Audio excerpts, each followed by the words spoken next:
Hello, ito ang verse natin for today. Proverbs chapter 3, verse 11 to 12. Iyan yung verse na kakaiba na ito yung para sa mga taong tinanggap na si Jesus as kanilang Savior at kaya na nilang tumawag sa Ama. Yan yung nasa verse na binigyan tayo, karapatan tumawag na Abba, Father. Now, to those people na biglang tanggap nila si Jesus, na-accept nila, not as a religion, but someone who saved them from death, from sin, and naging atonement siya para sa ating mga kasalanan. Ngayon, nung nakilala niya na si Jesus, tinanggap niya na, bigla siya nagtanong, bakit naman kung kailan nakakilala ako sa iyo? Lord, kung kailan naging Diyos kita, tsaka pa nagkaloko-loko yung buhay ko, tsaka pa ganito, tsaka pa ganyan. Mas maganda lang kayong bumalik. I mean, hindi naman siguro sinasabi yun. Pero I know that those people who really, genuinely accepted Jesus as their Lord and Savior can relate to this verse na the Lord's discipline those whom He loves. He considered them as children.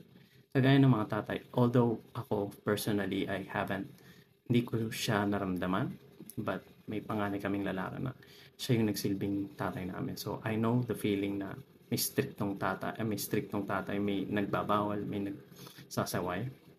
But again, our God is a perfect God, a perfect Father. Although sa mga tao, hindi perfect yung tatay nyo or madaming problema, wala kayong tatay. Masasabi ko lang na mga tumanggap kay Jesus is that yung tatay niya is tatay natin sa langit.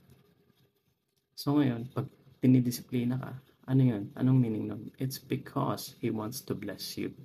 Yun lang po yun. Kasi, kung wala po yung pag-aayos ng buhay mo, pag-aayos ng faith mo, pag-increase, kung walang trials, circumstances, or situations that would like forge you into something better, a better person, not really like someone else, but Christ-like character, then kailangan mo dumaan dun sa apoy para mabuo ka and matanggap mo yung blessings. Kasi kung hindi mo kakayanin, iiwan mo yung Diyos.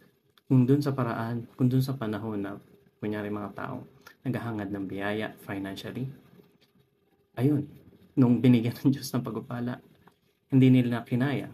Mas tumalikod sila sa Diyos, naging kampante sila sa kung ano meron sila. Naging kampante sila sa kayamanan nila, pero hindi yun ang dahilan. Hindi yun dapat ang mangyari.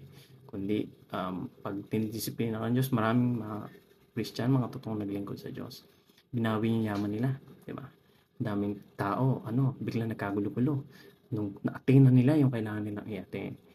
Yung pala, nakita nila na mas nagagamit nila yung time nila for other things na not for God. Again, you cannot serve both God and wealth. So, sa mga tao dyan, kayanin nyo. Sa tulong ng kapangyarihan ni Jesus, sa tulong ng kanyang grace, kanyang power, para mapagtagumpayan yung any circumstances na nangyari sa'yo. Kung kapatid, kung ano man dinadaanan mo ngayon, it's a trial para pagpalain ka ng Diyos. So, be strong and courageous. Have faith. Have a blessed day today. God bless.